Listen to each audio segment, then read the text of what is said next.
Justified in questions,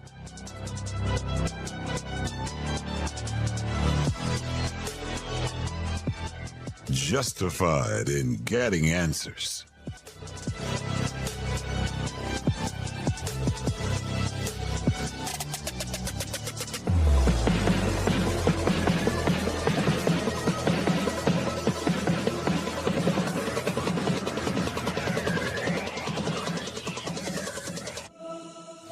Matt Palumbo and Booker Scott are justified.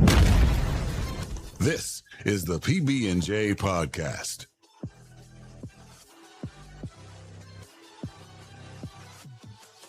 America and Donald Trump continue to win at the Supreme Court of the United States.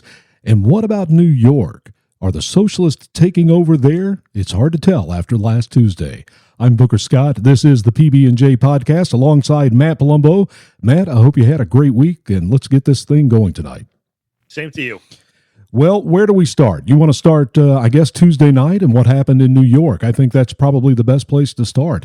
It seems like the Democrat Party is imploding, and I don't know what that means for the midterms, if it really means anything. And do we make much out of three Democrat socialists winning in New York after Mamdani won the mayor race? What do we make out of all of it? So the DSA-backed candidates and also Mamdani-backed candidates that won are part of New York City that has been dubbed the Commie Corridor. Mm-hmm. So obviously known for very, very far-left politics. In fact, when Mamdani was elected to the state legislature, he ran unopposed. It's one of those areas where it's so far left, Republicans don't even try, not even to get your name out there for some other purpose. They don't even bother to run. So these are districts where 80+% of the population is Democrat, and it's, not the type of Democrats maybe you'll find in the South. These are hardened, Marxist, socialists, people who are overeducated in the most useless fields imaginable. And a lot of them are, people where they're facing very high housing costs. They are, as I said, they major in useless fields, so they are probably overqualified for the jobs they're working, and people in those situations do tend to gravitate towards those types of policies. Now, that being said, it's basically by their own doing, by both their personal choice and political choices, but we are seeing that phenomenon now. So is this proof that the socialists are taking over? I would say the seeds are being planted. Yeah. I mean, the Democratic Socialist backed candidates that are going to be in the House of Representatives, I think it's going to be 7 or so of them now are going to have seats. Now, out of 435 seats, that's not a large percentage, but it is almost double what it was from a week or two ago. So they are seeing rising influence there. Now, I am seeing some Democrats that are in the more establishment Democrat category, which it's a different flavor of crazy, say, well, these people are not Democrats. They're not really our party. They're using it the way a parasite would. They're latching onto our label. And I think that's actually unfair in that we're a two-party system. So, was the Tea Party abusing the Republican Party's brand to get into office? Yeah, or MAGA. MAGA is another one, yeah. And MAGA did the same thing. Trump has remade the GOP in his figure. I think Trump, when he entered the presidential race in 2015, his odds were 1% he was polling at. His net favorability among Republicans was like negative 20 points. He's now the most popular Republican president among Republicans in history. So yeah, you can change a party for the better. And listen, both the Republicans and the Democrats are kind of catch-all coalitions of the right and the left. If we were Europe, the GOP might be 4 different parties that unite under one banner where they have their own distinct identities, but all agree we're going to work as a bloc because we have to. In a two-party system, the whole coalition process is streamlined. So listen, the Democratic Socialists, yes, they are Democrats. They run as Democrats. Democrats are voting them into office. So what else would they be? I was surprised about Dan Goldman. I didn't think that, one, that he would get beat, and number two, I didn't think that he would get beat 65-35. It was a blowout, and that's really shocking to me and surprising. It's not a guy that I like. And by the way, the Department of Justice is investigating what happened to him at a coffee shop in New York now. I don't know if you saw that this week, but they are investigating the way he was treated because he is Jewish in a coffee shop in New York. But, everybody blows up on social media that socialism is here. And it's something that I speak about quite a bit, that we do have to watch it. And as you look at how things have changed in this country, we are getting closer and closer to that. And I think this is a warning shot for America. I mean, so the Democrats that won, and my greater point was, like, when you get the level of groupthink you get in cities where 80 or 90% of people are one political persuasion, that's at this point in time probably the only kind of places they would get elected. The Chevrolet woman got just over 50% of the vote, meaning even almost half of Democrats there said, all right, maybe we're not that far left. They're far left. They hate Trump. They would probably hate you and I, but even they decided, all right, maybe the establishment guy will take over her. The other one, Claire Valdez, I believe, was the one who got closer to 60%. But again, this is, as I call it, the commie corridor is what their districts are part of. And even then, it was quote unquote only 60%. Now it's blowout victory, but my overall point is, if they ran in West Virginia, the Democrats there would probably pick someone else. Yeah, I agree with that, but I still think we should pay attention to it, and Donald Trump thinks we should too. Let's listen to this video. Go ahead, Matt. One last point would be, I was saying the socialists haven't taken over yet, but the key word is yet. In that, if you plot out, and The Economist has done research on this, Pew Research has done research on this, if you plot out the ideology of the Republican Party and the Democratic Party over the past 20 or so years, the Republican Party is pretty consistently, its voter base is pretty consistent on where they are on the political axis. It's got a little bit to the right under Trump, and certain issues have been emphasized more, like immigration, but overall, if you put a Reagan Republican and a Trump, back from the 80s, and a Trump supporter today into a room, there's going to be a lot of similarity, probably 95% in common. Before we get to Trump, let me go to this, though. Oh, I had one last point. So okay, sorry. Trying to get you off. My last point was going to be, if you plot the Democrats, they're consistent up until Trump, and they veer off like crazy. Relative to how far the right went to the right. So the party has changed massively in the past 10 years. It has become overwhelmingly more left-wing. I mean, the trans issue 20 years ago would have been mocked into oblivion by the average Democrat. Now it's mainstream. Sort of the anti-wealth views are definitely worse than they've ever been. And just their support for political violence, being anti-free speech, is way higher than it has ever been. Now, they were never great on those issues, but they are going further to the left. So yes, the socialist types, I don't think it would get elected today. In 10 or 20 years, I think it is possible, just to make that clear. And on that note, you're good for your clip. Sorry for no, that's okay. Now you made me think of something else, because you go back to the baker in Colorado that was 30 years ago now, that would not bake a cake for a gay couple, and it went all the way to the Supreme Court. And every time something like that happens, we never really go back to where we were before. They keep pushing it and keep pushing it. And now we see that they are pushing socialism. And let's see what President Donald Trump had to say about that Friday afternoon. These are not social Democrats. These are hardcore, godless communists. They're godless communists. All communists are godless. They don't believe in God.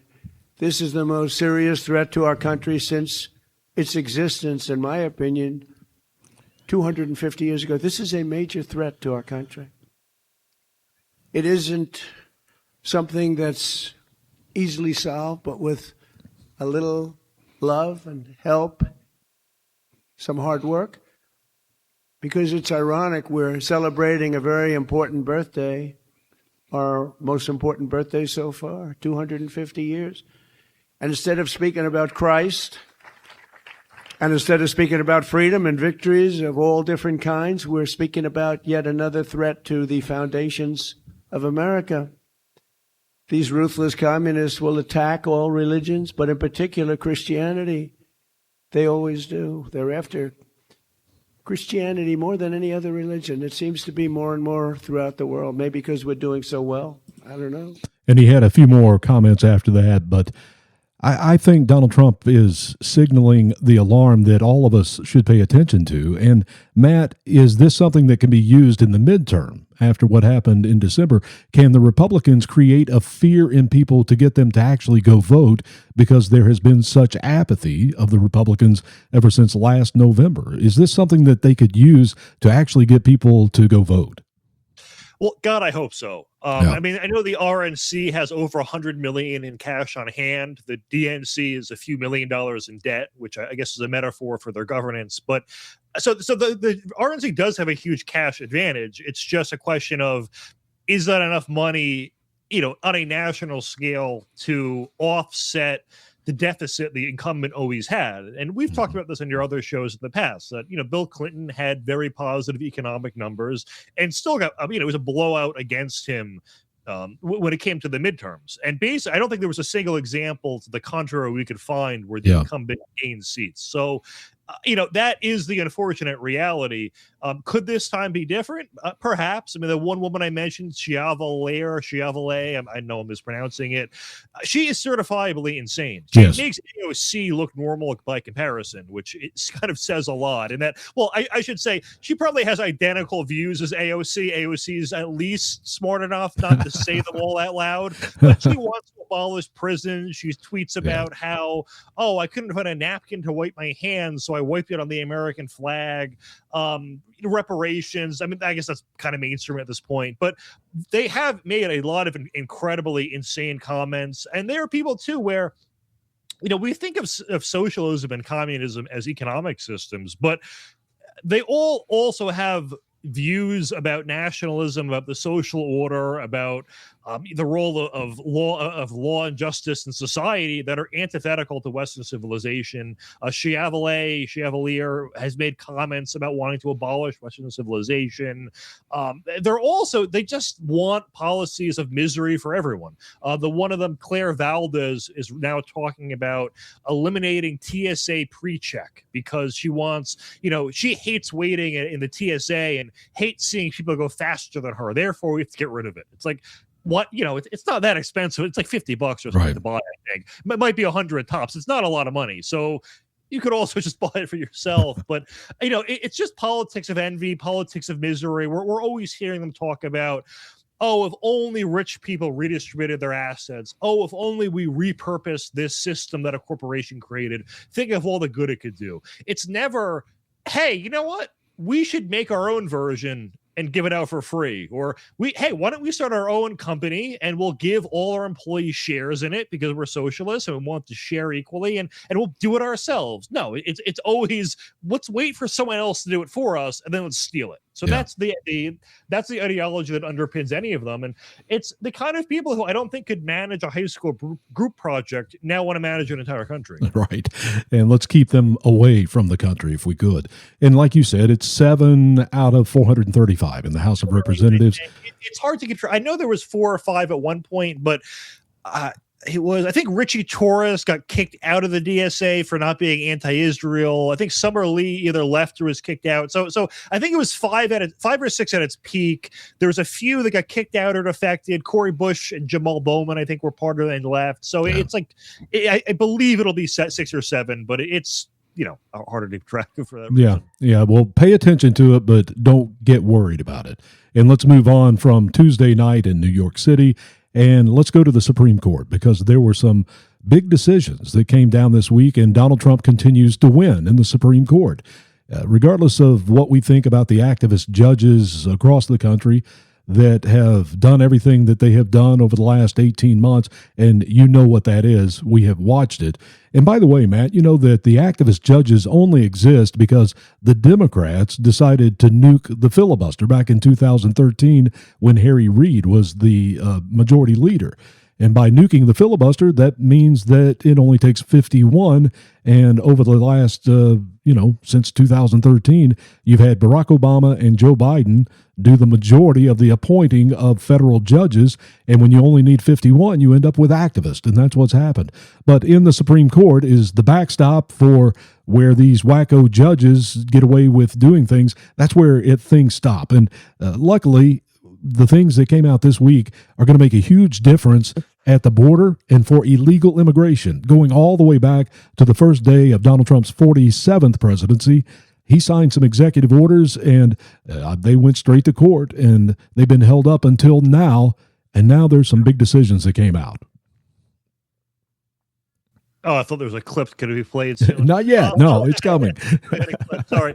Yeah, well, one of the trends is, when Trump does anything, there is always some federal judge that blocks it.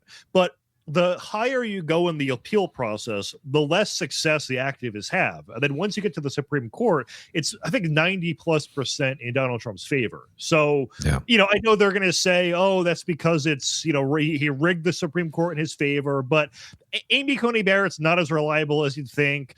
Gorsuch is not as reliable as you'd think.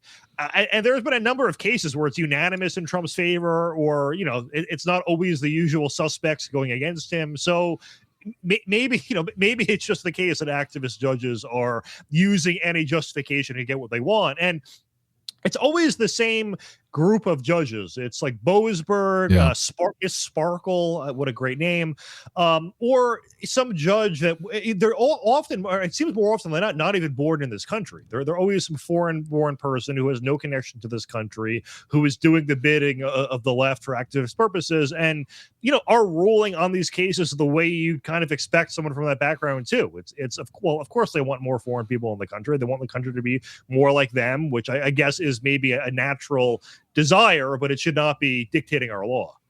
Well, one of these that the Supreme Court, I guess, upheld was the temporary status. And that means that 1.1 million Haitians are here illegally. And a lot of people may remember the Haitians and the cats that they were allegedly eating in Ohio. And even Donald Trump reported that and repeated it. But those are Haitians. Yeah. That was a Twitter account named Captive Dreamer is the one who tweeted that out. And, I think he was just trolling, but JD Vance follows him. So I'm assuming what happened was JD Vance saw that and showed Trump, and that's how they got into the debate. Right, and it became the news. Which, by the way, got quoted in the court ruling by, I think it was Kagan or Sotomayor, quoted the cats and the dogs in the ruling. Which was, what this decision does is it allows Donald Trump administration to kick these people out. They cannot have a temporary status. And it's not just Haitians. It was also Syrians that had come here under those. And so they are gone under that. And then also, I think a very important decision was the asylum seekers. And that's really important because we have this stay in Mexico. They're over on the other side of the American border. And in the past, once you put your foot on American soil, then you can have a hearing. That's what you're allowed to do. But if you stay on the other side of the border, what they ruled is you don't get a hearing and you have no rights here. And I think that's pretty important. Well, if you really are seeking asylum and it is genuine, there is a country not too far from Mexico called El Salvador. It is right now, their murder rate is less than half of ours. They actually have far less crime than we do. So if you're fleeing violence or whatever, there is a country in Latin America that you can flee to. At least in theory, I'm assuming Bukele probably isn't big on illegal immigration. But if you're not going to respect a nation's borders, there is a safer country that you could go to. Yeah. So there is that. And then with the temporary protected status, it seems that everyone forgot what the term temporary means.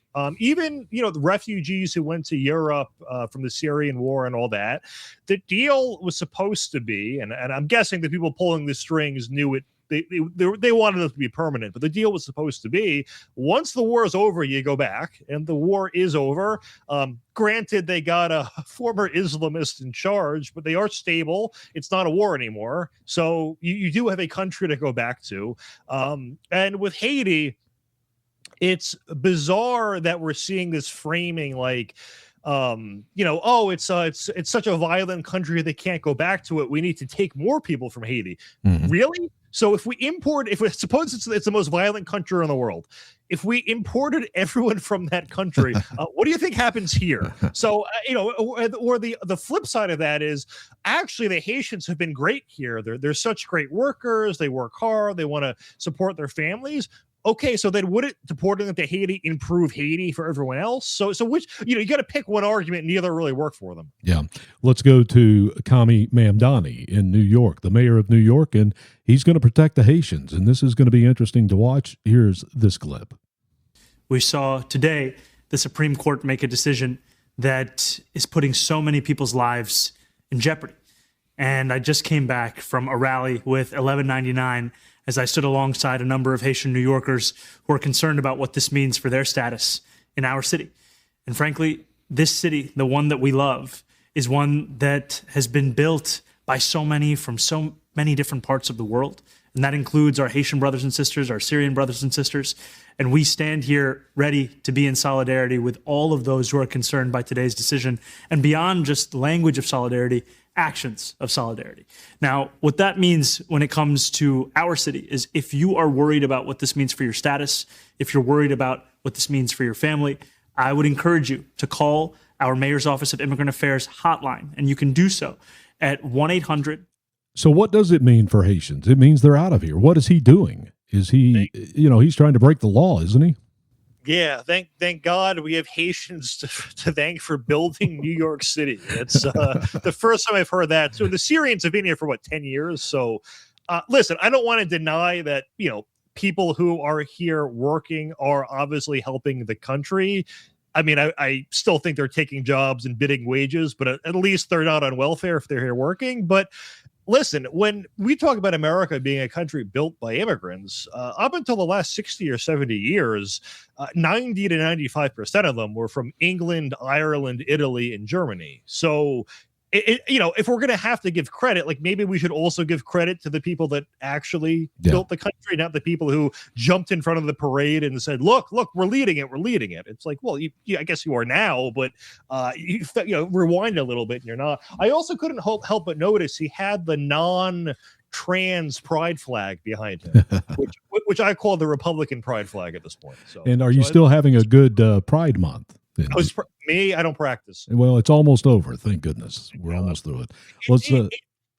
Okay, so last year it felt like there was no Pride Month, which was great. Mm-hmm. This month it made a bit of a comeback, but it's still nothing like it was 5 years ago. No, nothing. Not even close.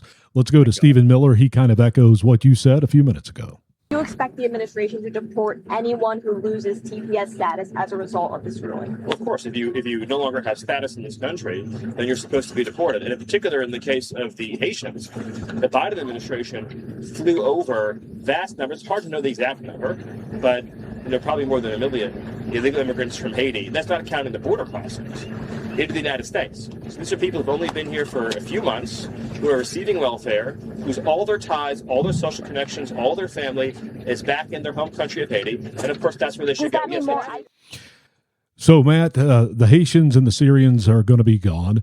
We have the asylum seekers that can stay on the other side of Mexico. Another good decision for Donald Trump and his administration.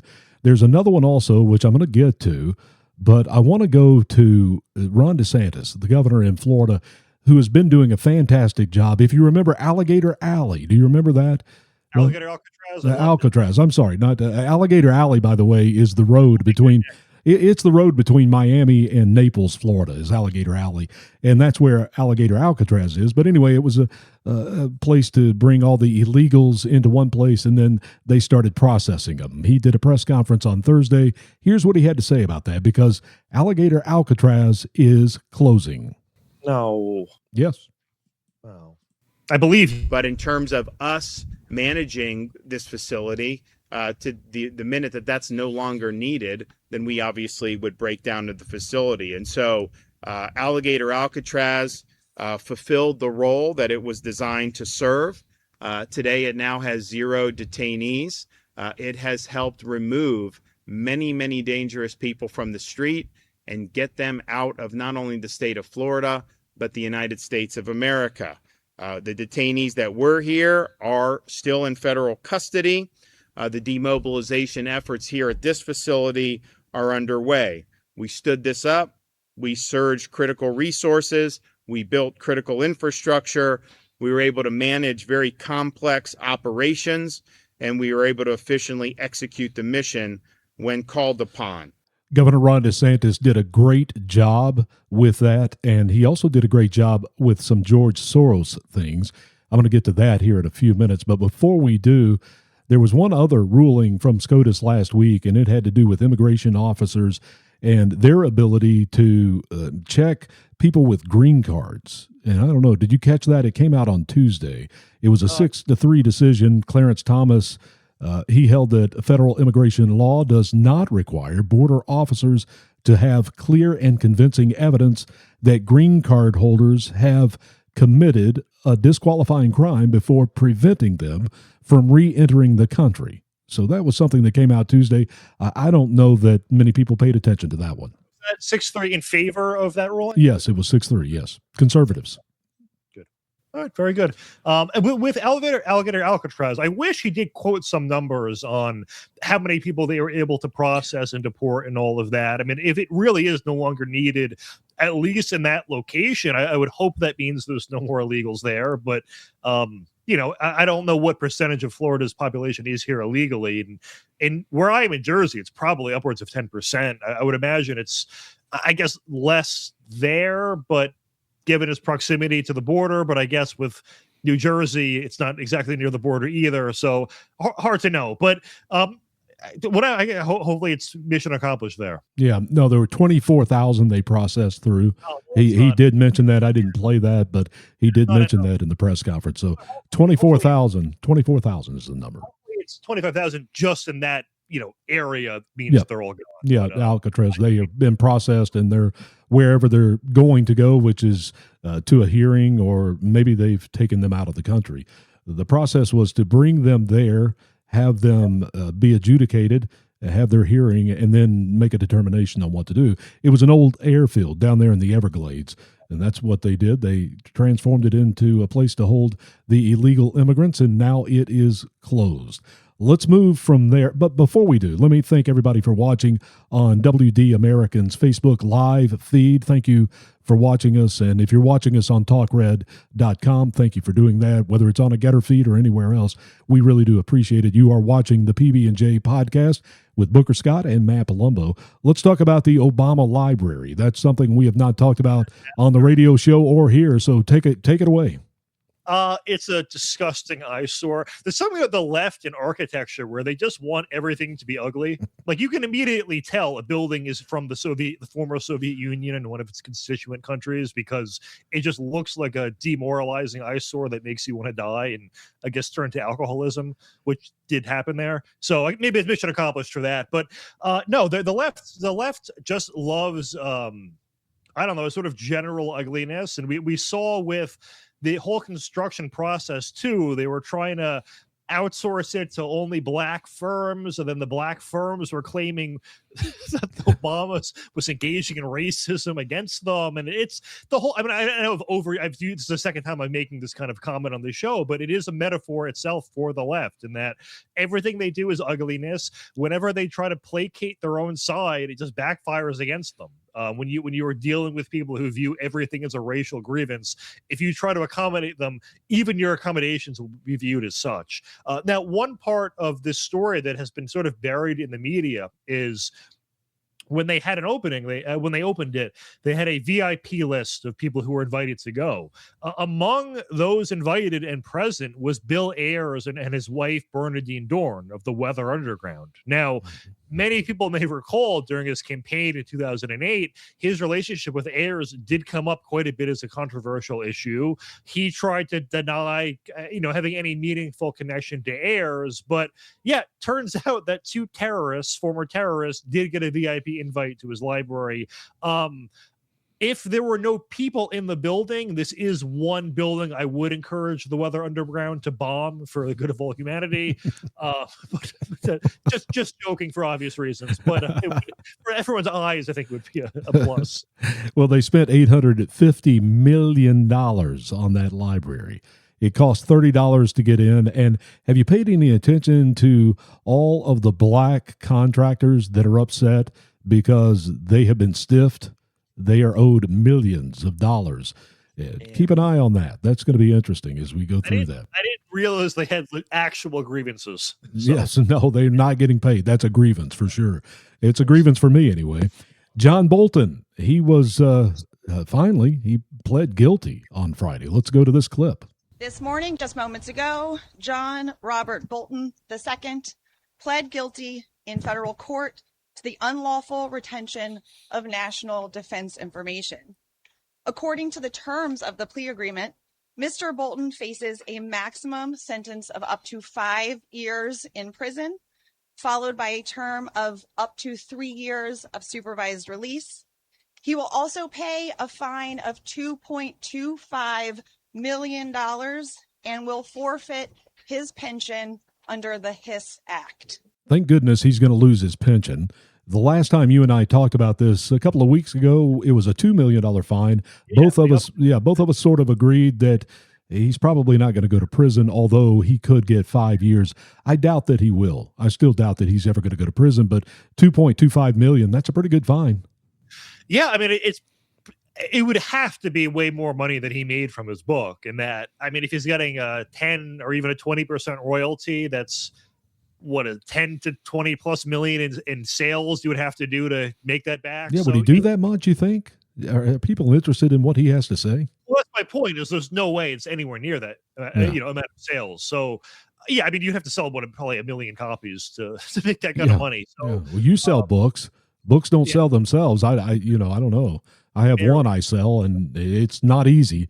So it's not a great way to make money, to be honest. But it's a way to, I know, it's a good resume item and nothing else. But no, so he's going to get wiped out there. I mean, I don't know what his net worth is. I mean, he's not really, it's not like government is really known for paying that well, but it's all the other side deals and corruption and all that do pay very well. I mean, you're in you're privy to inside information you can trade on. So I don't know what the guy's worth. I don't know if he's ever done any financial disclosures, but $2 million or $2.25 million is quite a bit. Yeah. I don't know if they tacked on that extra amount in the past week or so, because as you said, it previously was quoted at $2 million. So it would be funny if just last minute they added on some extra amounts. When it comes to the sentencing, and I would say I don't think this should play a role, but it probably, for certain judges, will play a role in that a 5-year sentence could be a de facto life sentence, just given his old age. Maybe that'll, weigh a little bit. And also maybe the fact that he agreed to that fine will also weigh a little bit in that, well, hey, you're already paying so much. Is there really a point in adding on the jail time? I mean, now, obviously, if I was the judge, I would say yes, but I am assuming he might get a left-leaning federal judge that thinks this way. And John Bolton is 77 years old, to your point. He's getting up there toward the end of his life. And again, both of us agree he's probably not going to go in prison. We could be wrong. Who knows? Maybe he gets 6 months or something like that. Matt, I want to stop for just a few minutes here and talk about George Soros. You wrote a couple of books on it. And the people that are viewing this show may not know that. It's a new show. They don't really know either one of us, the people watching this. They don't know us very well, probably. But in the case of your books about the Soros family, you had The Man Behind the Curtain about George Soros. And your latest book is The Heir about Alex Soros. And again, let's go to Governor Ron DeSantis. I mentioned what a good job he's really doing in Florida. I don't think his political career is over. I have heard he has aspirations of possibly the Supreme Court. Maybe he would be a good one day if he is ever able to be appointed. But he's done a good job in Florida, and listen to how he tackled a couple of Soros prosecutors. Here is Governor Ron DeSantis of Florida. We've beat the left and we beat people like George Soros on crime. You have in this country these prosecutors that are funded by Soros and other organs of the left, and they get in and they have an agenda to simply not prosecute criminals. We see it in Philadelphia with this guy Krasner. Has been a total disaster and has harmed a lot of people because of the dereliction of duty. Well, we have had 2 Soros prosecutors in Florida, one in Tampa and one in Orlando, and I removed both of them from their posts. And I'm the only governor in the country to do that. So, Matt, that is the way you take care of George and Alex Soros.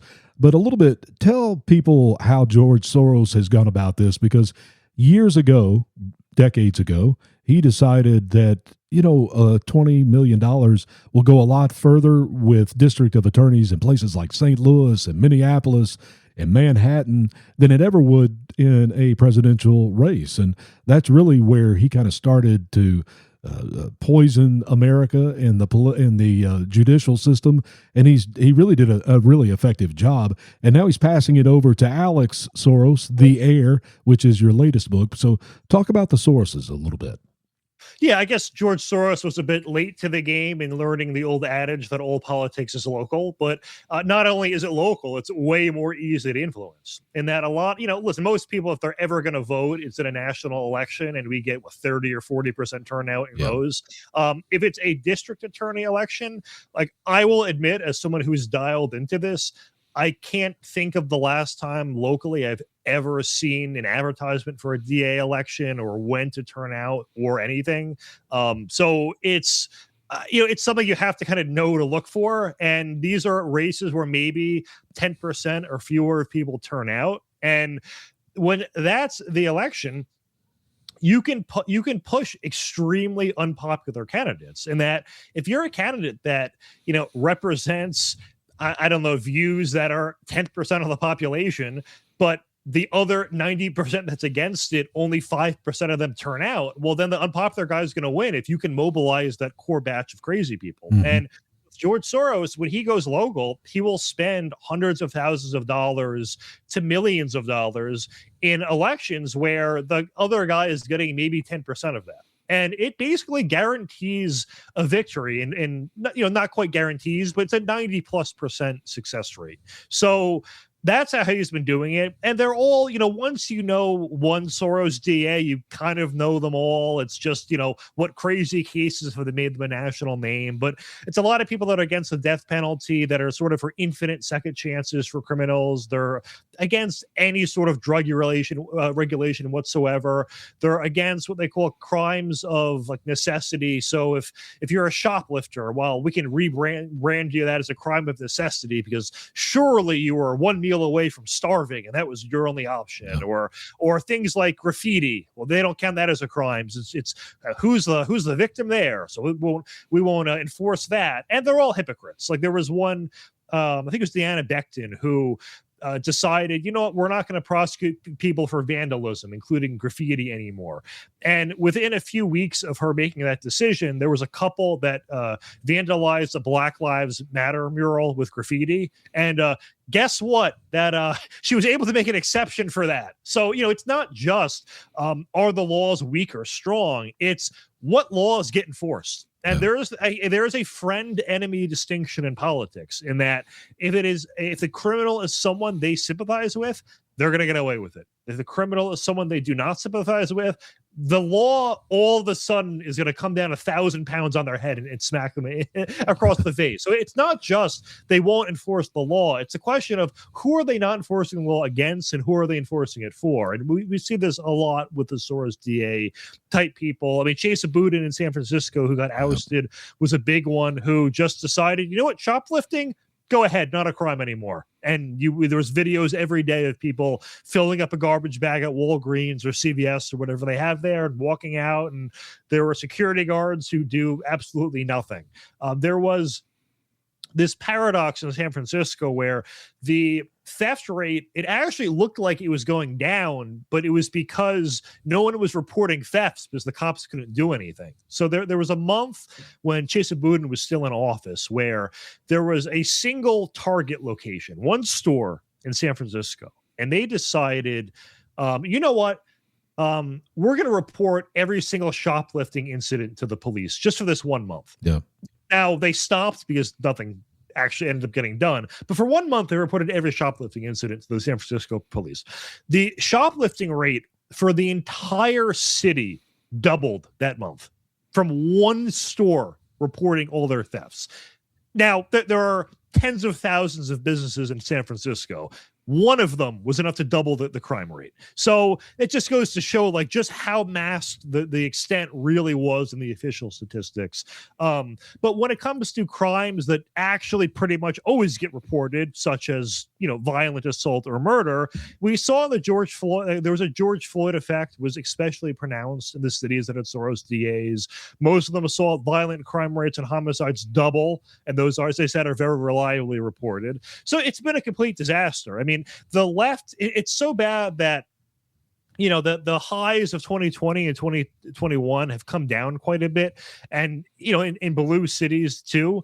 But the crime rate went from here to here, and now it's fallen to here, and the left's going, wow, look at how much crime is falling. Thank God for us. And it's like, well, it's still higher than it was 5 years ago. You can really take credit for that. But that's the Soros agenda on crime. And Alex Soros, he actually took over funding these candidates in 2022. A lot of people don't know that. So a lot of the candidates that are getting named as George Soros DAs are Alex Soros DAs. These are people like Mary Mariah Tree up in Minneapolis, I believe. She was the one where a Tim Walz employee was vandalizing Teslas and did like $25,000 worth of damage, and she let him plea out of that crime and claimed, well, it's just vandalism, blah blah blah. And then the same week she let that guy plead out, she criminally charged a woman for keying a car at a Waffle House and did like $1,000 worth of damage. So it goes back to my point of it just depends on like, does the DA view the criminal as an ally? And if yes, no consequences. Yeah. If you're a normal person, there might actually be consequences for you. But if you're from what they think is a victim class, no laws apply to you. Matt Palumbo is the author of the Soros's books, and you can find them on Barnes & Noble and Amazon. I guess either one of those places. You can just search his name, or you can also look for Man Behind the Curtain or The Air are the names of those books. Both of them are great books, so I encourage you to, if you want to know more about the Soros family, Matt, we have to have a boogeyman, don't we? And George Soros was that, and I guess as you've named the book, The Air, Alex Soros will continue to be our boogeyman for who knows, for however long. And by the way, I guess he's still engaged to be married to Anthony Weiner's ex-wife. They're married. They're already married. Okay. Yeah, they're married. Yeah, they had a star-studded wedding in the Hamptons last year. Okay, well, she gets passed around, doesn't she? Not invited. Citizen Vigilante movie. What about this? Army Hammer. Do you remember that guy from 2021? He had all those sexual problems and escapades out in Hollywood, and was the end of his career. Well, this is his first feature film since 2021 when all of that happened. Talk about this, because it's taken over X, it's taken over Twitter, social media. It's free for 48 hours. Citizen Vigilante is the name of it. So I watched it last night. Or the night before. I paid $7 on YouTube, like right before it became free. So that's good timing. Yeah.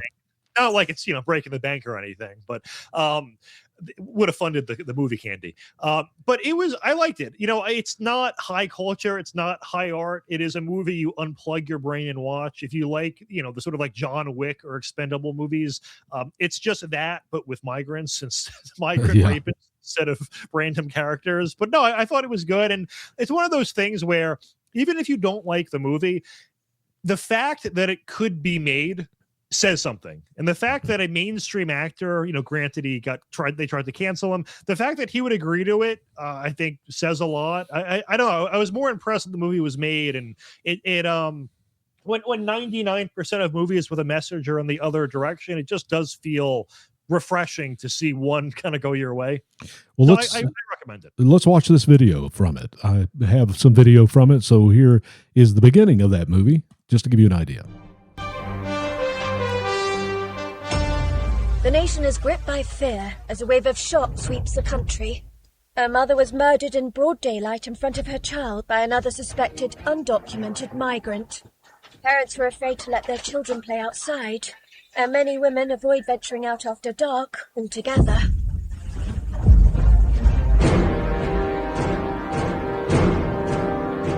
So, Matt, what I'm getting from this is it's illegal immigrants or migrants that have come in, and then there is a citizen who takes it upon himself. And I guess, do we want to tell the ending of it? I know how it ends because I've read critics and what they've said about it, because they say it's a terrible movie. You say it's a good movie. The mainstream media critics say it's awful. But the interesting part, Matt, though, before we go much further, Elon Musk posted this video out. That was all he posted, which is really interesting that his voice on X was used to promote this free video for 48 hours.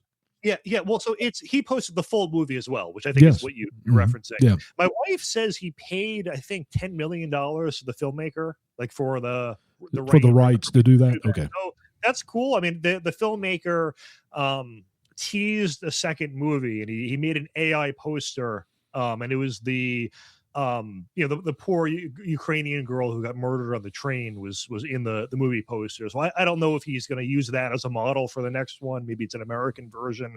But I guess to half spoil the ending, the good guys win.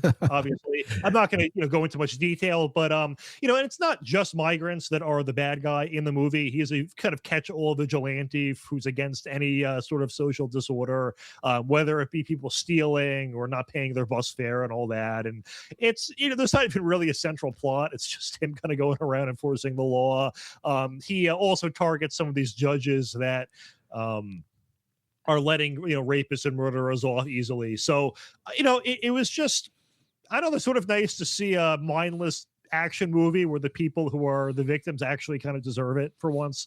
So I don't know, I liked it. I recommend it. I would say people might be viewing this before a little too late when it's no longer free, but I think it was $7 on YouTube, as I said, for the high definition version. I thought it was worth it. Well, I've got one more clip, and here is Armie Hammer. I can't sit here and watch you exist in a state of sleep paralysis anymore. The truth is this. You are all being used. You are all nothing but playthings. Every soldier who's gone off to war thinking that their death was for an idea or that their sacrifice was important for society has been played. Is that the way it was the entire time? It's an hour and a half. Was that pretty much it? Well, it's a lot more action than that. That's just how they sort of play that before and after he goes off on people with extreme violence. But it's well, maybe he'll get a career back on track after probably this. not from this movie. Not from this one. Too, what his politics are, because he, in I think 2018, starred in a very cringeworthy Broadway play called I think it was called Straight White Man, or it's something white men, where it's self-flagellating cringe fest. So I don't know did he just take this movie because he can't find anything else? I think so. Aligned with this after being canceled and now hates the left. I don't know, but I do hope they do the sequel. Yeah, I think he took it because he needed it. Really, yeah. I do. From where he came from in 2021 to now. So anyway, check that movie out. And we should point out, too, I know that the local DA, did investigate the claims against him and could not find any evidence of charges. So, listen, it seems like all of these men in Hollywood are sex pests to a different degree, but it seems like there was not evidence he did anything criminally wrong, I guess. I mean, I'm not trying to defend the guy just because I like one movie he acted in, but that's just for some background. No, I'm glad you did. I'm glad you straightened that out for us. Because I wouldn't want to make people think from the things that I said that he did something illegal, because that's not the case. But if you remember all of that back in 2021, if you don't, go back and Google it and remember it, or at least learn about it. What about Caitlin Clark? I know you are no sports fan. We talk about this quite a bit, sort of as a joke, you and I do, because we know each other well enough to know that you know absolutely nothing about sports, and we make a joke about it. However, Caitlin Clark is something I want to bring up because this kind of gets into culture and society. Are you keeping up with any of this? Because social media is blowing up with what happened to Caitlin Clark. Are you paying attention to this? So not by choice, but yes. Yeah. Anytime anything happens with her in a game, it does make right-wing news. And it's a very obvious case of a woman being targeted either out of resentment due to her talent or because of her skin color. She has tried to pander to Black Lives Matter in the past, and and accepting awards for her skills in basketball, doing the whole well, black women paved the road for me, blah blah blah. I don't know if she actually believes that, or was just told by her, whoever does her PR, to say that, or if she thought it would reduce the amount of violence against her for whatever. It's not working if that was the goal. No. But no, I saw a video recently where it looked like she was basically punched in the neck while she was on the ground, and I think the woman who punched her got a 1-game penalty, 1-game suspension. That was it. 1 game. Yeah. If you look at what WNBA athletes make, it's only going to cost her like $45. So it's basically nothing. Well, let's go through some facts here. I did some research on this. I was just curious, when the tide rises, all boats will tend to raise up with them. And that's what's happened. 2022, average WNBA attendance was 5,500. Average salary was $110,000. Caitlin Clark was drafted 2024. 2026, the average attendance this year, 11,000 people. The average salary, $550,000. 5 times the salary since Caitlin Clark came in. And they're doing this. Watch this. Here's this video you talked about. I think this is in slow motion too. So watch this punch to the neck.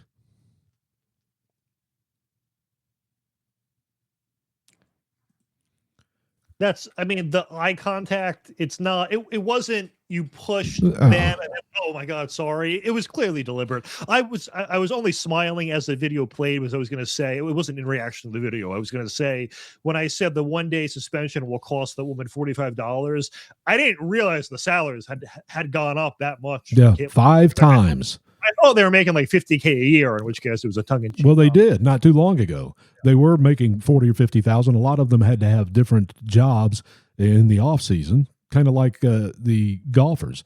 The PGA golfers used to have other jobs during the off season.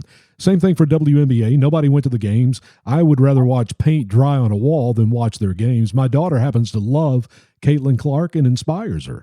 And now she's seeing Caitlin Clark and, getting punched in the throat and being fouled very hard all the time. And unfortunately, I think maybe WNBA eventually, when Caitlin Clark goes away, will become nothing more than a Spirit airline of basketball. I think, does that make any sense to you? What's going to happen is it's going to collapse without her, and the narrative will shift to like, oh, it's because of racism. They don't want to see the sport where the most talented white person left. It's going to be some brain-rotting narrative we're going to have to hear from the liberal media on why it collapses after her. There is a pastor in Louisiana. His name is Tony Snell, and he was doing some work on the church bus at the church. And a neighbor came over and started yelling at him and told him, when you leave, I'm going to rape and kill your wife and grandchildren. And this is what the pastor did.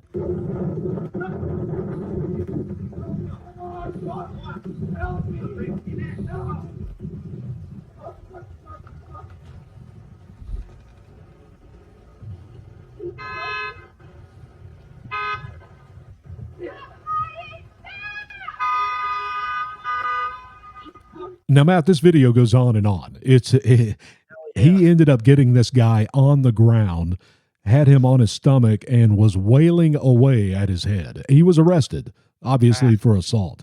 What do you think about that? Well, I read one of the headlines said that he said God told him to do it, and I believe him. Really? I don't know if I didn't see that headline. Did you see that, really? Or are you just No, I'm not joking. When you mentioned it before the show, I just did a quick Google just so I had a talking point. Yeah, well, good. Also, I don't get, as an aside, when people honk when they see a fight, like, do they think that the people fighting are going to be like, oh, all right, it's off? What do you set the conflict? I don't know. Why not stop the car? Why not stop the car and go break them up? It just honk on the way by. Let's real quick before we get to the end of this hour, let's get serious about Iran real quick. We had, the cargo ship that was bombed with a drone by Iran last week.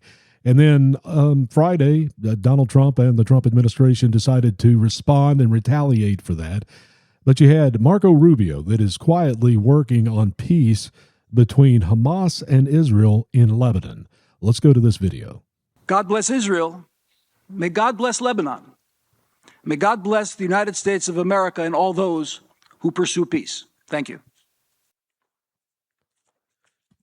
And Matt, they signed that agreement. So I guess we're moving forward. This is another one of those things that needed to be accomplished in that 60 days as that 60-day clock is continuing to tick. And, you know, we see Iran and America still going at each other, which is, I guess, disheartening. The Trump administration, they touted, I think Donald Trump said the most ever ships came through the Strait of Hormuz, and it was 70, which was up quite a bit.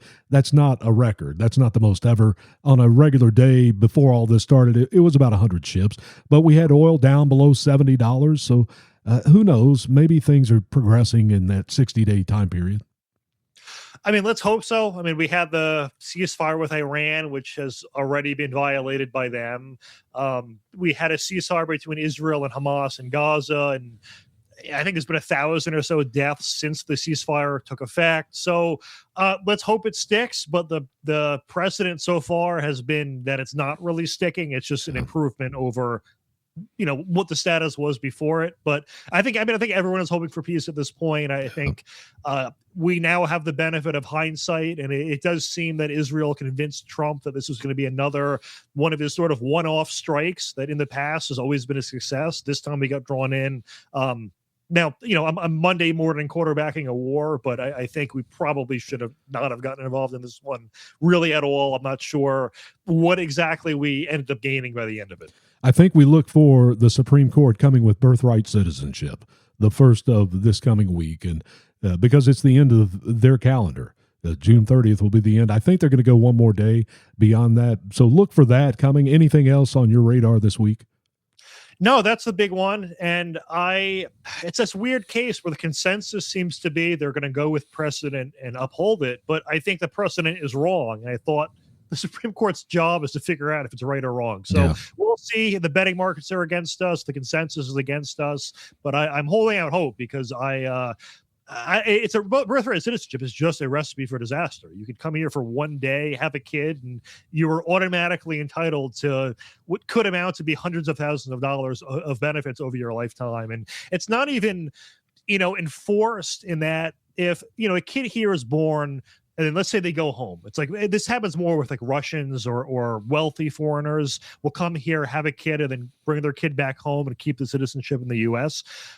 As opposed to from Latin America, where it's then to live here as a citizen. But, if I were to move to Europe, the United States still taxes me. I still have to file a tax return, even if I'm making income from a European country. So you get double taxed. We're the only country that does that.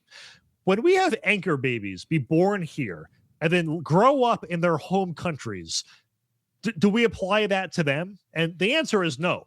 So it's like, they want the benefits of this country. They get them for free. If they move back to their home country and work there, we don't double tax them for some reason. But if I want to move to a different country, I have to pay tax to both countries. So it's just the levels of unfairness everywhere are crazy. And I don't like it. I don't think anyone watching this likes it. No, I don't either. And we're to the end of our hour, Matt. It goes by fast every week, whether we're here on the radio or on YouTube and Rumble or Talk Red or WD Americans Facebook Live. And thank you for watching. Wherever you are watching, we appreciate it. This hour always goes by so fast with you. And, we are the sandwich of sanity in a political, chaotic world. And we're the PB&J podcast. Thank you so much for watching. You have been watching a no-budget production, the PB&J podcast.